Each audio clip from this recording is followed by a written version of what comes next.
আমি চাই যে 5ই আগস্ট থেকে এই কুচক্রী মহলদেরকে হুঁশিয়ারি উচ্চারণ করতে চাই। বিসমিল্লাহির রহমানির রহিম। আপনারা জানেন অনেক ত্যাগ কষ্ট স্বীকার করে এই বাংলার জনগণ 5ই আগস্ট শেখ হাসিনাকে বিতাড়িত করেছিল। সেই জন্য আমি ধামরাই থানার জনগণের পক্ষ থেকে আলহাজ তমিজউদ্দিনের পক্ষ থেকে আমি ধন্যবাদ জানাচ্ছি। আপনারা জানেন যে 5ই আগস্ট একটি ইতিহাস সৃষ্টি হয়েছিল, যে ইতিহাসে এই স্বৈরাচারের পতন হয়েছে।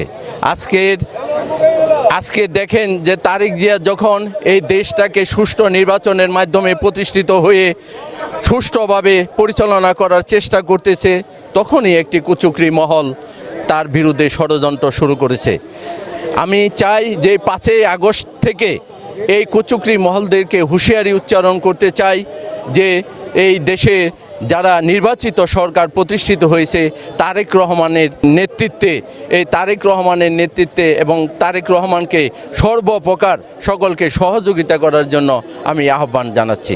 সবশেষে সকলকে ধন্যবাদ জানিয়ে শেষ করছি। ধন্যবাদ।